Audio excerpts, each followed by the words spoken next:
the Everton side, and you can see throughout the game all the chances, even the disallowed goals they created.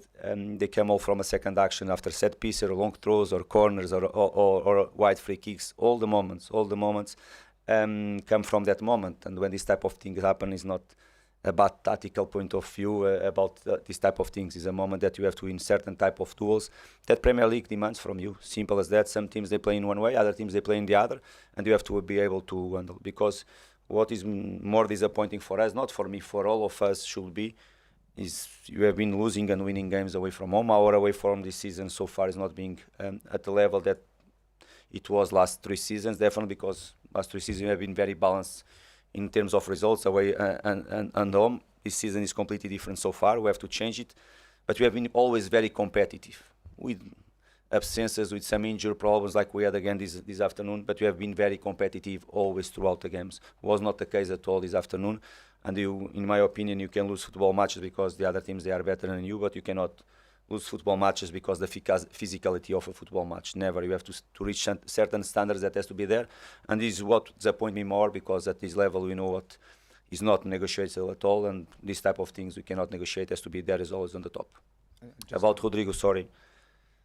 Bad news probably for us when a player that came in and after 10-15 minutes we have to take him off is not a good sign. It's being difficult for us in that position. Even Raul, you feel, I think it's clear for you that you know very well him is not in his best at all. You have been managing Raul almost every single day of the week. He's not training. I don't remember one full session from him the last 15 days probably, and you can feel it after on a match. That is not easy for him to be able to reach this type of intensity levels that I have spoken before. And of course, after Rodrigo came, good impact in the game, great chance for him to equalize the game, and he felt something again in the same leg, in the same area of the hamstring. Of course, it looks not good news for us. Let's see the next few hours, days to analyze him. Was 50-50, felt something, was precaution as well. Both things they were in the decision, but of course after that period was more difficult for us. After that change, even we try with Adama, with Chukwueze as a striker, but of course it's more difficult. Even if you had the ball, after that moment was more difficult for us to create the chances that we have been creating before that moment after the half time. Okay, thank you. Further questions, guys? Okay, thank you very much. Thank you.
Hi, David. doing? You said yesterday that you wanted goals from everywhere. It wasn't just about the strikers. So to get one from a midfielder and a centre half must have made it a very satisfying afternoon. We didn't get any from VAR today, I know that. So, but certainly we got a couple of goals from our goal scoring midfield player now. Just Agana Gay is getting a few goals for us, and we've been really lacking scoring from set pieces, which we're on every day. We're thinking about it, how we score, how we can get more, and thankfully we got one today, which made a big difference. Ian? Hi, David. Hi there. With Barry and Beto, in years gone by, they might have been getting some stick from the crowd at this stage, not scored in a while. It struck me like when you made the substitution, they cheered him off and cheered on Beto. Does that sort of reflect just the effort they're making, but also just a general sort of better mood around the place these days? I think it's great credit, because I think all the Evertonians know that both players are looking for confidence and looking for support. I thought the crowd were brilliant for Barry today, but I think Barry also gave them something to shout about and believe in, and he was rightly applauded coming off. And look, I don't think any of the Evertonians would question Beto for his work rate or his attitude, because what he done really for us at the end of last season was amazing, scoring the goals he did do and how he played. So no, the supporters need a great deal of credit for that, because we need those boys to keep their confidence up, and while you're not scoring as a centre forward, it's not an easy thing to do. Carl? Hi, David. Just on Barry, there's probably not an appreciation that he's having to learn quite a lot of his trade on the pitch. I mean, you can only do so much in training sessions, and coming to the Premier League, he only gets to do it on the pitch, and he's not really had that much time, I suppose, to do it. Yeah, no, I totally agree, and I think that sometimes we say it and people don't really take it seriously. I think when you say how it takes time to get adjusted to for example, even we bring Merlin Rowe on today, he came on and couldn't get adjusted to the speed of the game, how quick it was and what it was at rounds. So he noticed things, and he'd missed a couple of days training, to be fair to him. But Tierno's the same. Tierno has to get used to the physicality, being a centre forward in the Premier League, what you're going to come up against, the challenges. But if he was scoring, then you wouldn't think about too much of the others. But while he's not scoring, then he's going to have to be very good. I thought the other parts of the game today in the main he done. I thought he worked his nuts off. I thought he ran hard. He was committed for the team. I thought he'd done a really good job for the team today. Paddy? Hi, David. You made a couple of changes to the starting line-up today. What was the thinking behind those? I mean, James Garner's a right back and Irabunam into midfield. I felt that we just needed. We weren't needing a huge change, but I could have made huge changes. But I chose that. I thought that Jimmy would give me a little bit more quality at times on the ball from the position.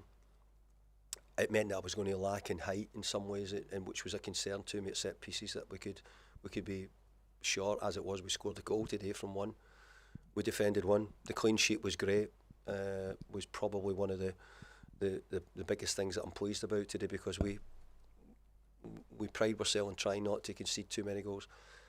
But I think if you looked at our all-round general play today, you'd say our football was good. Our football was good. We maybe didn't get the goals with a couple chopped off. We got it, but I just felt that Jimmy going to right back might have just helped us a little bit make his play just that little bit better. You mentioned there he's played in a number of different positions now. James Garner this season, left back, right back, central midfield. Do you still see him first and foremost as a central midfielder, or is he just somebody who's so versatile he can do a job anywhere? No, I see him as a central midfield player, and I think he would see himself as a central midfield player. But that doesn't mean to say flexibility. I think in the modern game has become even more useful and obviously more apparent as well. I'm just pleased with Jimmy. I like Jimmy a lot. I think Jimmy's a really good player, and I think he must be in a group of English midfield players who are doing well. I see Alex Scott has been called up by England, so I would have thought Jimmy Gardner's form as a midfield player wouldn't have been a million miles off that either. Joe? Hi there. In the last few weeks, you've had games where you've had really good passages of play, but you haven't quite been able to turn them into match-winning performances. How satisfying was it today to kind of deliver over 90 minutes, really? Well, I still thought that we didn't sort of dominate all the part, but something, I don't know if that's going to happen anymore in the Premier League at the moment, the way the teams are. I think you're going to find that What we mustn't do is when we're not dominant that we don't give up too many chances. Now today we gave up a couple of chances. Jordan made a couple of saves which were important for us. But they're there to do that as well, and he did. But we've won games maybe with very little possession. 60. Other teams might have 60 or 70% possession. We've maybe gone on and won it if we don't give up too much opportunities. I thought today we had much more of the ball. We're playing well. We're doing things, but it's going to mean that the opposition is sometimes going to be parts of the games. The Premier League's so tight. So, for example, the other night we had about 30 minutes. Sunderland did 60 minutes. Probably today we probably had the best part of 60 minutes, and probably Fulham had 20 minutes or so. I just think that might be the way the Premier League's going to be, and you're going to have to find how, when you're not the dominant team at the time in the game, you're going to have to find a way of not conceding, defending well enough. And if you're the team who's in the dominant period, then you have to probably try and get a goal from it. And it's a long run now until Man United in a couple of weeks' time. Just to sign off another international break with a win, just how useful is that? Just at Finch Farm and just for a bit of positive momentum in the group? Well, I think we've signed off in all the international breaks with wins. So today was a really good win for us. Look, we said that I think Andy was saying we might be 3 points off being in the top 3 or 4, but we might be 3 points off being near the bottom end. So it's so tight, and the games are looking as if the Premier League's as tight as I've ever seen it, probably at this stage in the season. Lewis? Hi David, you must be delighted for Michael Keane to get a reward with the goal at the Absolutely. end and have the fans singing his name. No, not half. I mean, Michael Keane's been brilliant, a great professional. You're not coming away from games questioning Michael Keane very often. If anything, you're coming away praising him because he scored as a goal against Aston Villa, scored against Fulham down there last year as well, got a goal today which we're really pleased with. So he's done amazing, Michael Keane, and hopefully he continues that form. Will? Hi Dave, just on Dewsbury Hall, I think that's his best game he's had for Everton since he joined, not just on the ball but off the ball as well. He was terrific today, Dewsbury Hall. I think he's made such a difference to the team. He's made us much more creative and sort of cultured in the way we play, and he might be going under the radar a wee bit from maybe even from Evertonians. He's playing so well, and he does the work as well. He covers big distances for us and all those things, so he's done a really good job, and he's an intelligent boy as well, and wants the team to do well, wants the team to play well, and he's certainly helped us play better. Okay, folks. Thank you. Cheers, thank you.